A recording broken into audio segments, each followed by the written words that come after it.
Thank you so much for sharing your insights with us, Sean, and I'll see you later in the networking rooms.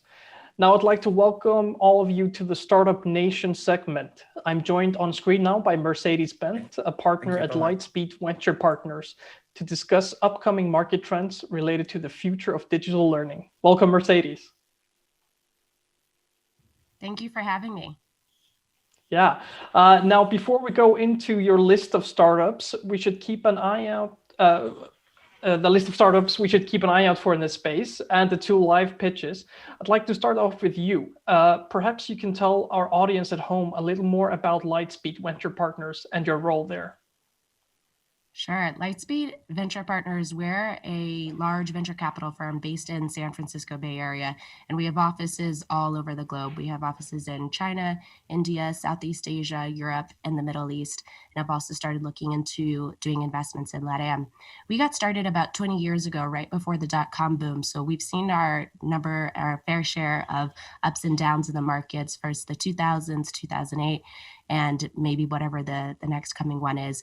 And we invest across all sorts of sectors: bio, healthcare, fintech, enterprise, consumer, artificial intelligence, so on and so on.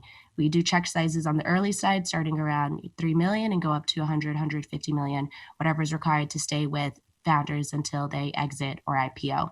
And some of the more well-known companies that we've invested in include companies like Snapchat, Honest Company, Stitch Fits, TaskRabbit, and several others. My role there is I'm an investment partner, and what that means is that I'm constantly looking out for mostly early stage deals. I meet with a lot of seed, Series A, and Series B founders looking for the next best thing in education, fintech, and consumer are the three areas I mostly focus on. Yeah, so you have to keep an eye out for any upcoming trends. So what are the digital trends that you're seeing on the horizon now? For education. For the digital trends that I'm seeing in education, there's quite a few. So I think last year, and just as you heard in the segment right before this, there was a lot of verticalization of education software specifically for education. So the teams, as they were talking about before, there's a new company also called Class EDU that does a similar thing for working with Zoom. And there's also other companies working with a couple of other platforms. Essentially, education never really had to get online before. This was a real crisis for education for the first time they had to imagine teaching in a very different environment than they previously had. And so a lot of companies had to spring up as they realized that our standard technology, the Zooms, the Teams, the Google Classrooms didn't have all the features that you needed for a really intense live instruction. So this is happening in the live teaching space, but if you think about it, it also needs to happen now as we start to go back to school in some rolling formats. It needs to happen a bit more in the hybrid learning space as well. How do you have some students who are learning at home and other students who are going to be learning in the classroom? Some teachers calling it Zoomers or roomers. And I think that this just puts an additional extra onus on teachers. So we're going to need even more help for them managing all of the tools. So do you feel that the trends that the startups or the problems that the startups are working on, are they focused around the teachers' needs as kind of the middleman between the technology solution and the students that are actually, are trying to learn? Yeah, I think there's a couple of different areas you can build really successful education solutions. One of them is by serving the teacher. What does the teacher need? Because I'm a big proponent that teachers aren't going anywhere. I think, a lot of times people like to say we're going to have artificial intelligence take over and the kids are all going to have, personalized learning and not need teachers. Well, I would love to have personalized learning, a world where every student gets exactly the information they need at the right time. But I don't necessarily think that it's going to be a world with zero teachers. So one area of solutions you can build is for teachers, for schools, help extend them, help them be more efficient, help them serve more students with the same number of resources. Another set of education companies I really like to see built are companies that innovate in content and the intellectual property or the pedagogy itself in terms of how should we go about teaching rather than assume that the teachers have got the content and help them be better. How should we think about this? Should we think about it from a project-based learning perspective? Should we think about it from driving more motivation and interest? We're investors in a company called OutSchool, and they're a live online marketplace for K through 12 learners. And they really thought about, when they first served homeschoolers, how do we get teachers on to drive interest? How do we stop that engagement cliff that falls off around 4th or 5th grade? And so they created classes like learning math with Taylor Swift or learning science with Minecraft. So I think those are some of the interesting ways, that two primary interesting ways I see companies get built in education. Now, you mentioned OutSchool, and that kind of brings us to this list that you made for startups to watch in the space. So if we could get up that slide. We've kind of covered OutSchool, but what solution is FlockJ working on? So FlockJ is another company in our portfolio. There's 3 companies in our portfolio in here: OutSchool, Forage, and FlockJ. And we do have a number of other career mobility, about 7 others or so: Handshake, White Hat, several others. But FlockJ, what they're doing is they're a sales enablement and sales training platform. They help students or any candidate that wants to get into a sales development role, an SDR role, learn all of the skills that they need to learn in order to land that job. And they have a couple of different financing options where it makes it easy for the students to go without paying, and then pay once they get the job at the employer. They have been just taking over. It's so amazing to talk to their companies and hear how the hires that the companies hired from FlockJ end up being some of their best sales candidates. And I think it's an interesting role because, most companies, if you stop and think about it, you're either doing product or you're doing sales. In terms of what we really build at a company: marketing, sales, product engineering. And so they're really helping beef up that side of companies' workforce. That's interesting. So they're still they are focusing on the student side rather than into the teacher side. So they're kind of, for more personal development. Exactly. If we move on to Guild Education, so what made you pick them as a candidate for this list?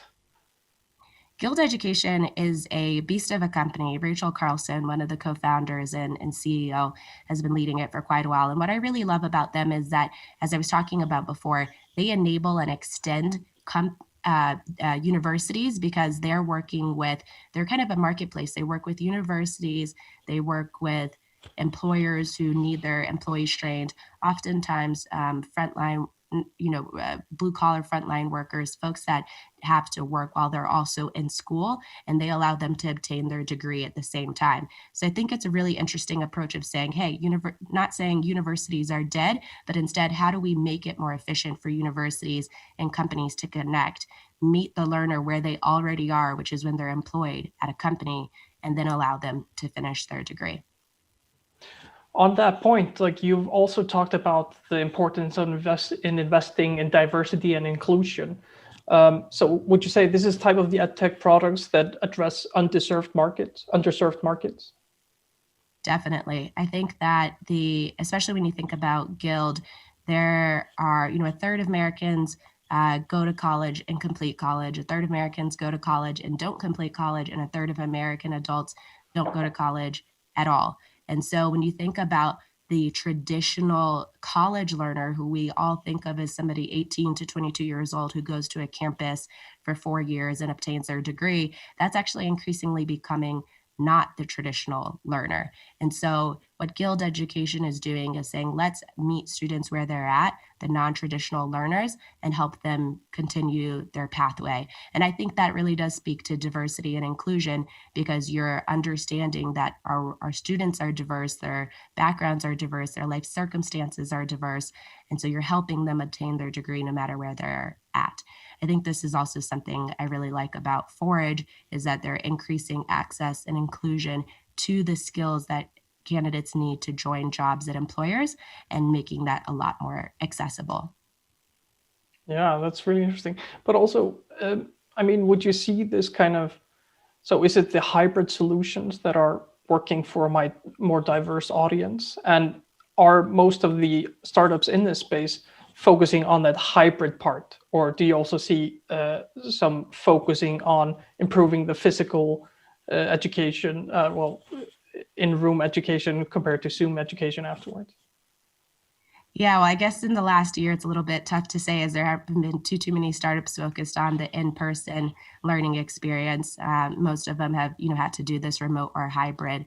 But I do agree with you that there are a number of companies thinking about how do we, meet the learners where they're at in terms of whether that's hybrid. Increasingly, students want to learn live and also asynchronously. So how do I take the content that I made for live purposes and allow them to access it later? Or even there's tools now that are allowing students to stop and rewind ongoing live instructions so that they can go back, figure out what they missed, and then continue going. There's all sorts of note-taking apps I'm seeing these days that are trying to improve, distraction-free learning. How do you allow students to learn while they're simultaneously paying attention? And that is another form of hybrid learning, is both the, analog taking notes, maybe it's handwritten, maybe it's with a note tablet that turns it into digital, text, or maybe it is something that is inlaid on top of their browser, on top of their YouTube that they're learning. I think there's a lot of really interesting hybrid solutions right now.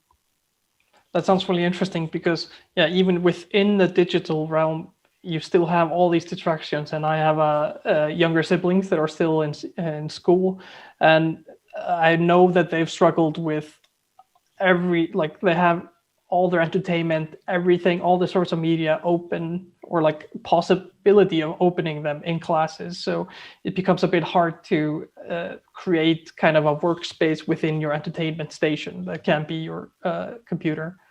But what about Career Karma? That's also made it to your list. What is their solution focused on?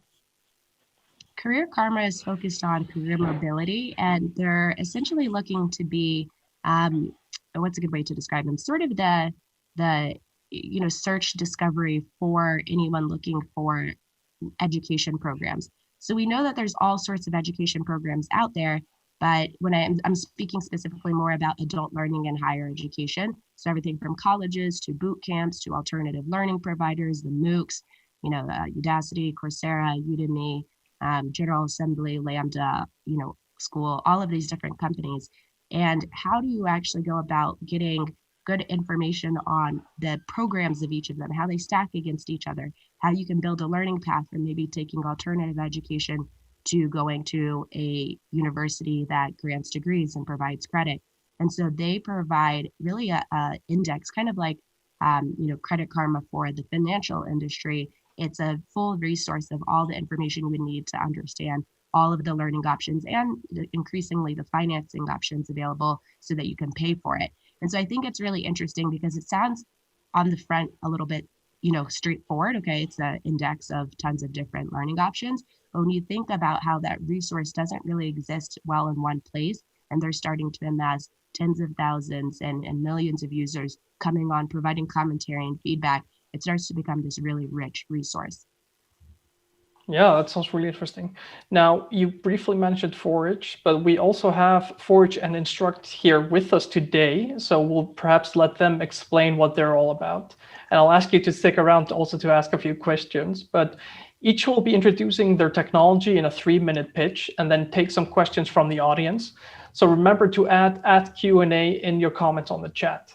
We'll begin with Tom Brunskill, co-founder and CEO of Forage. The floor is yours, Tom.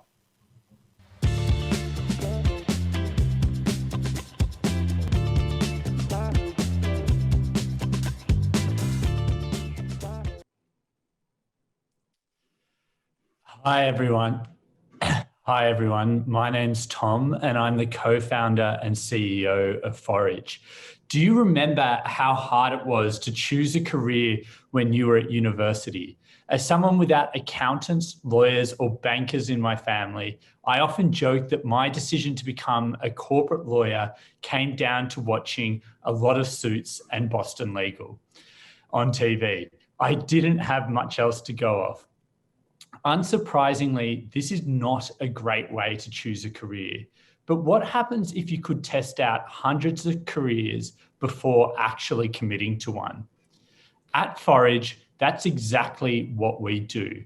We work with global companies to create free, open access online training courses for college students to build career skills, confidence, and to actually experience what it's like to work in different roles. Imagine you wanted to experience what it was like to work as an investment banker at Citibank.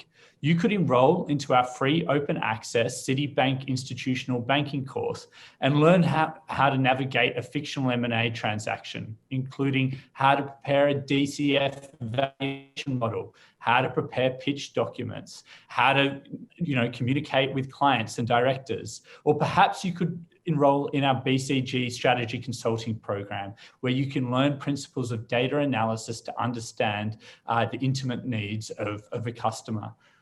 Forage is built on a very simple premise that the recruitment model needs to be flipped on its head. In an age of software, it's better to train candidates at scale first and then hire the best ones. This benefits both the companies and candidates. Upfront training allows candidates to understand what a role actually entails, so they end up in careers which align with their interests and skills. For companies, training people first helps them to identify a pool of high intent aligned talent.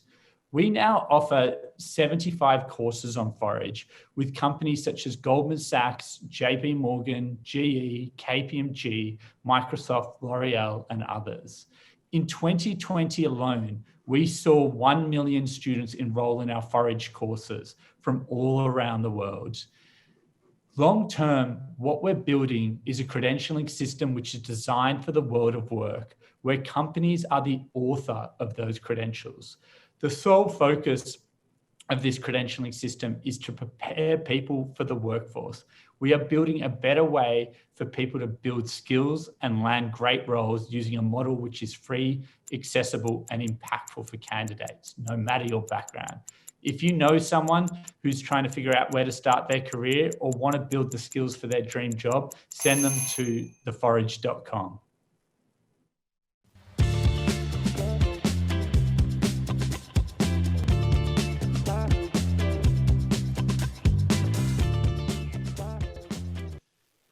Thank you for that, Tom. Well, I sure could have needed that at some point in my life. And yeah, welcome. Good to see you finally as well. Perhaps you'd like to start us off. Mercedes, do you have a question based off of Tom's pitch just now? Thanks so much for sharing, Tom. It's great to see you. Tom and I have been working together for several months now, got to know each other almost a year ago, and I just love this company. I think it's, as you said, exactly what I needed when I was in, searching for jobs. I could still use it the rest of my life. It's not necessarily something just for college students. I guess I would say, Tom, I would love to hear a little bit about, you work with so many different employers, maybe one of the, stories of what it looks like for an employer to work with you, and in terms of the success cases of what are they really looking for and what are they really getting out of it. Yeah, for sure. So, each of our companies that we work with have slightly different motivations for using us. But I think fundamentally, if you were to find like a common denominator across them all, it's in an age of software, like how do you and careers at your particular company accessible to everyone? How do you open the doors? And that's what our courses enable them to do. And the companies that we're typically working with are companies that are often intimidating, a bit of a closed shop. Sometimes they're seen as dinosaurs, sometimes unfairly so, sometimes fairly so. And what our courses enable them to do is open their doors to hundreds of thousands of students. So, that idea, which is, how can Goldman Sachs really intimately communicate what it's like to work as being a trader there? That's what our courses let them do. And yeah. On that note though, Tom, so you've worked with a lot of different companies, but I'm guessing jobs can be quite different in terms of how easy it is to convey them with online courses. What has been some of the most challenging jobs you've had to translate over to an online environment? Yeah, I think the starting position is that we know it's impossible to like fully simulate like a physical job in an online environment. And obviously what our courses are doing is doing as best as we can to digitally simulate those roles. But, you know, we'd go as far to say that there are very few roles out there which you can't digitally simulate to some extent through like online training courses. Perhaps like one of the most challenging ones we put together was a fashion design program. That was a particularly challenging one. We've also got like a construction program, like a civil engineering and construction program with a large multinational construction company. But, you know, the way that we kind of approach it isn't, you know, ultimately rocket science. Perhaps a founder shouldn't be saying that, but it isn't rocket science. It's, you know, we sit down with our partner organizations and really understand on a day-to-day basis, what is it that they actually do? What do the days look like? And then we figure out the parts of those days that we can turn into these online simulations. So, you know, millions of other people can kind of try before they buy, before they wholly commit to a career at that company. Yeah, that's quite a meta look at work, because I think maybe few of us realize what we actually do all day, or like when it comes down to it. But yeah. Have you had any people try out the courses for their own jobs? Like, what have their experiences been with playing through or learning about their own roles? Yeah, so I mean, right now we're focused on creating programs specifically for students who are looking to enter like entry-level roles, but changing roles, you know, upskilling in your existing role is not the exclusive domain of college students, obviously. And so we're seeing some really interesting use cases emerging. So for example, military personnel who are transitioning into civilian life, parents who have been out of the workforce for a number of years who want to re-enter the workforce. You know, we're looking at programs for women in mid-management who are aspiring for C-suite positions. And, you know, we're also seeing a really interesting use case with companies who want to create programs for people who want to, you know, move internally within an organization and potentially try out a different role or different career within a particular company, rather than losing that talent altogether. So, you know, as any early stage company, like the focus, we're trying to keep our focus on college students, but there are, of course, a ton of really interesting adjacent use cases as to how our content and programs can be used. Well, yeah, thank you very much for that, Tom. I know recruitment needs all the help it can get. Now we'll hand it over to Deborah Burton, VP of Strategic Alliances at Instruct. Deborah, the floor is yours.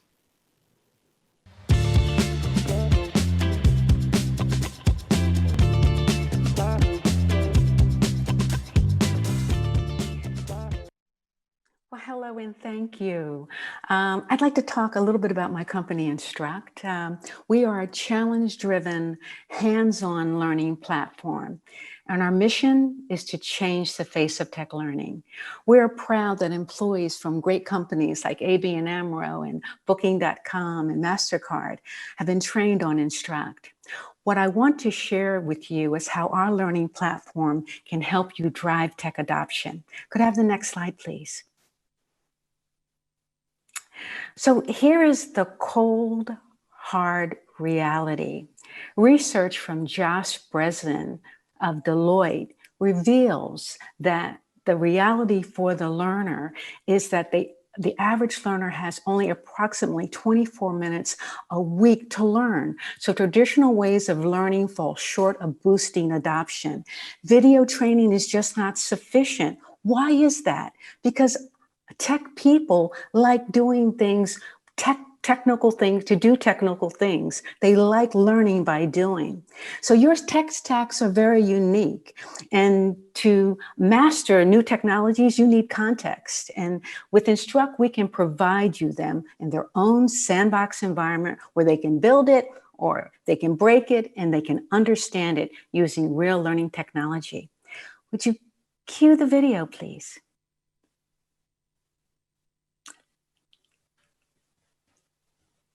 Let's take a sneak peek at how our platform can help your IT teams learn more effectively and, more importantly, in a way they'll like it. All you need is a browser. They'll get a private sandbox and are guided through a series of bite-sized challenges. Each step of the way, they get instant feedback to validate their actions and ensure a quality learning experience. Our platform supports coding technology as well as UI-based solutions. What's more, you can create custom learning content specific to the tools and technologies necessary for your business requirements. Your people can learn in labs that look like your tech stacks and custom-built applications. You get the best of both worlds. Real hands-on learning that mirrors and protects your production environment. Thank you. Next slide, please. So the game changer is really providing them the hands-on learning. And it's a modern hands-on learning by doing platform that ticks all the boxes. It allows them to experience and meet their business goals. So with Instruct, you have so many options to power your teams. You can create your own portfolio of self-paced training. You can onboard your teams on your technology stacks. You can stimulate peer-to-peer learning. There's so much you have the opportunity to do to change the game in the way that you train your tech people. We all understand that upskilling and reskilling today is a severe problem. And how do you make sure that your technical teams are doing the things that they need to do in order to bring real business value to your organization? It's giving them the tools in that very short period of time that they have to work with, those 24 valuable minutes a week that they have to work with to get them started. So if you could go to the next slide, please. What I'd like to do is just share with you the fact that we've trained over 100,000 people on our platform. I'd like to share with you, if you go to the next slide, please, what our practical guidance for harnessing. So if you have any questions, please reach out to me. Thank you.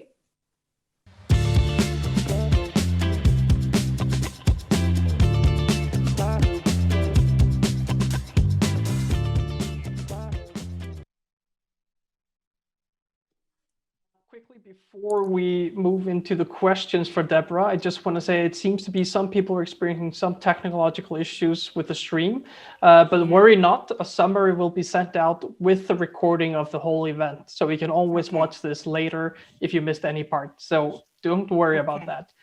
Okay. Now, let's start with Mercedes. So what question do you have for Deborah following her great pitch?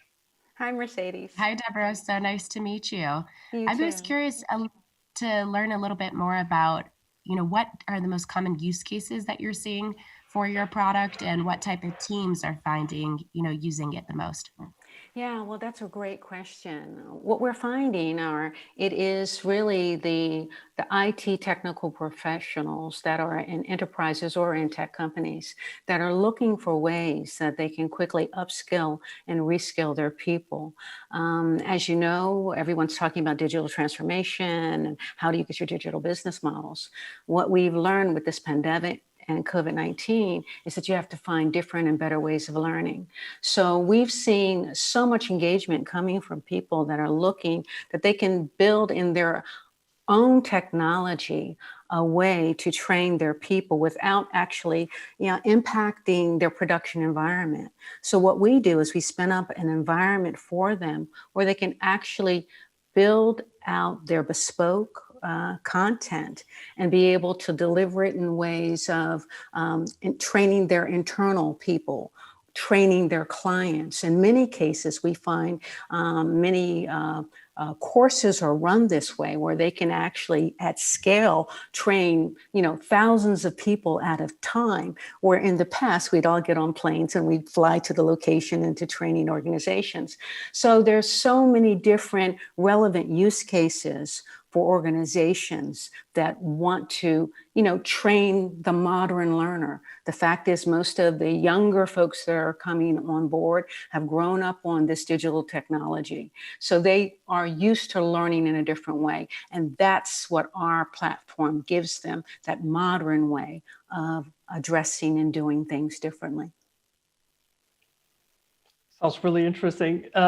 Deborah, I've got a question. So now you mentioned that not only do people use your product to train people in-house to upskill, but also their clients. Now, I'm quite interested in that aspect because it does sound quite different use case for just in-house training to actually use it for their clients. So can you tell us a bit about that relationship?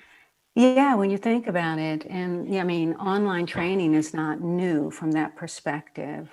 You've had people that have instructors that give courses, but what we have put in place is the ability for them now to actually be able to offer training to their clients where they can have many of their people that are just joining that training and educating them on their new products and services that they have to offer.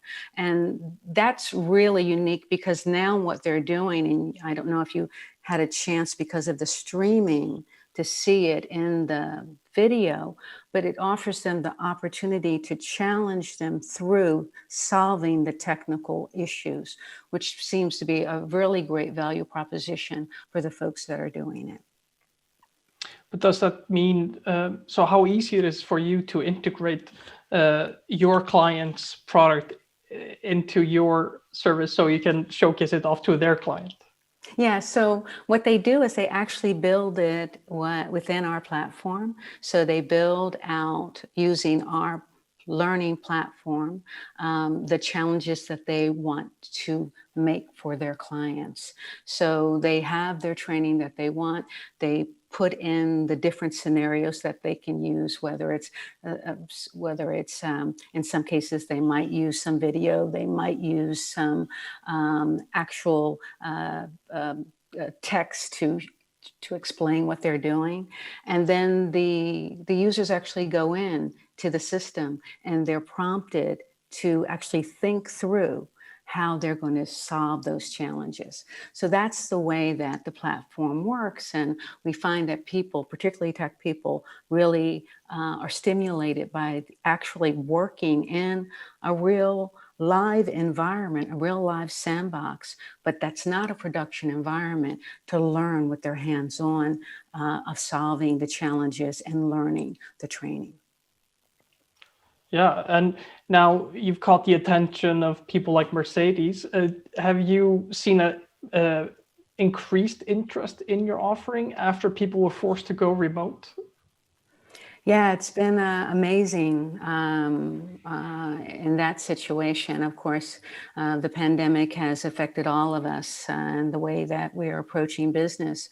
But we had some of our largest partners that we work with. We work with companies like HashiCorp and Google and many other clients that decided that they needed to kind of change their business model quickly. Instead of doing large conferences where they would go out and deliver training at those events, to find a way that they could do it at scale to train their people. So it's been a very interesting time because people, particularly tech people, are trying to think about ways that they can innovate and bring value to their clients as they're delivering the training for their internal folks and also external people. And real quick in the end, do you think people are also more focused on getting more out of the workday or trying to use their time more productively? Because I mean, a lot of people lost out, or got rid of long commutes. Do you see an increased interest due to that? Well, I think that's a two-edged sword, right? I think that the amount of time that folks are spending online is much more than in the past. I mean, the lives have changed around people. You see people that are at home with their children in the room, or, their cats jumping on their shoulders. You see that today. But by the same token, we also see that the quality of the learning is also improving, because more people now can have access and they can learn when they need to learn. Those 24 minutes that I mentioned, I mean, that's real in terms of micro learning and bite-sized learning, and being able to learn when you have the time to do it. And that's proven to be very beneficial, particularly for people that are pretty much confined in their options today. Yeah. All right. Well, that's unfortunately all the time we have for now. I want to thank you once again, Mercedes, Deborah, and Tom, for being with us here today. Now let's go back to Callum to hear what he has in store for us next.